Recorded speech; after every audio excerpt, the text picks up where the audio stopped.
bombastic side eye, criminal offensive side eye.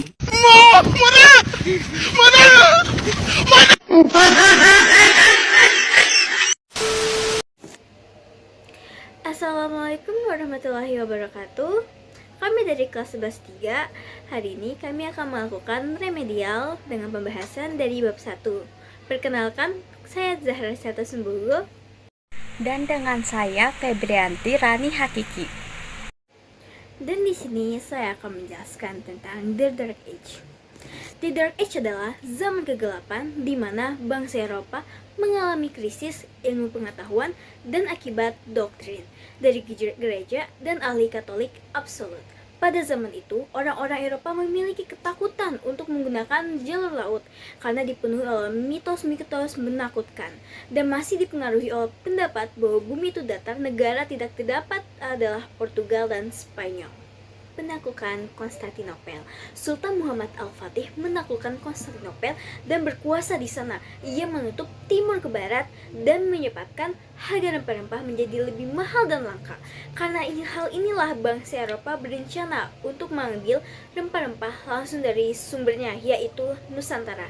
Dan dari sanalah bangsa Eropa memulai penjajakan ke Nusantara. Dan selanjutnya adalah rempah-rempah. Bangsa Eropa mencari rempah-rempah dikarenakan persediaan di negaranya terbatas dan rempah-rempah sangat berguna saat perdagangan dan obat-obatan. Rempah-rempah ditemukan di Kepulauan Maluku dan dihasilkan oleh Kota Barus. VOC.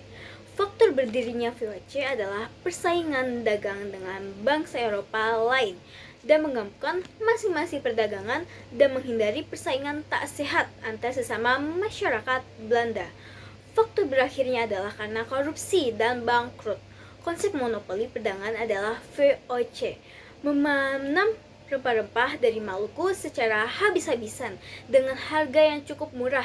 Karena kondisi Maluku yang dikuasai oleh VOC saat itu, lalu VOC akan menjual rempah-rempah tersebut dengan harga yang sangat mahal. Dan pada tahun 1602, VOC di Batavia mempunyai hak oktroy yang membuat mereka memiliki kekuasaan dan wewenang untuk menjalankan usahanya seperti sebuah negara. Dan materi selanjutnya akan dibawakan oleh saya, yaitu Febrianti Rani Hakiki. Selanjutnya, hak oktroy. Hak oktroy adalah membuat mereka memiliki kekuasaan dan wewenang untuk menjalankan usahanya seperti sebuah negara. Tak hanya itu, mereka juga mengurus perizinan perusahaan dagang lain di Indonesia. Dengan kata lain, mereka bisa secara bebas menentukan siapa pihak yang boleh berdagang di Indonesia. Dan jenis hak untuk mencetak mata uang sendiri, memungut pajak, merebut dan memerintah negara jajahan, memiliki angkatan perang sendiri, dan melakukan monopoli perdagangan. Selanjutnya ada perlawanan bangsa Indonesia. Yang pertama ada Perang Aceh. Perang Aceh terjadi pada 1873 sampai 1904 melawan kolonialisme Hindia Belanda. Hal ini dilatar belakangi oleh ambisi Belanda dalam menguasai wilayah Aceh. Perlawanan Aceh tercatat sebagai perlawanan terberat dan terlama sejak abad ke-19. Yang kedua ada Perang Padri. Perang Padri dikenal sebagai perang saudara yang akhirnya menjadi perang melawan pemerintahan Hindia Belanda atau lebih dikenal sebagai kolonial Belanda. Dalam pandangan kaum Padri, kaum adat dianggap menjalankan penyimpangan ajaran Islam, salah satunya sambung ayam. Pertentangan ini dimanfaatkan oleh Belanda dengan mengangkat salah satu residennya di Minangkabau, yaitu James Dupuy. Setelah hal ini terjadi, Belanda pun berhasil menduduki beberapa daerah dan ikut serta dalam Perang Padri. Selanjutnya ada Divide et Impera. Divide et Impera merupakan kombinasi strategi orang Belanda dalam hal politik, militer, dan ekonomi yang bertujuan mendapatkan dan menjaga kekuasaan dengan cara memecah kelompok besar menjadi kelompok-kelompok kecil yang lebih mudah ditaklukkan. Politik adu domba yang dilakukan pihak Belanda untuk memecah Indonesia, di mana mereka menyasar salah satu pihak yang sedang berkonflik untuk dibantu memenangkan konflik dengan cara tertentu untuk menaklukkan pihak tersebut. Lalu kasus Banten.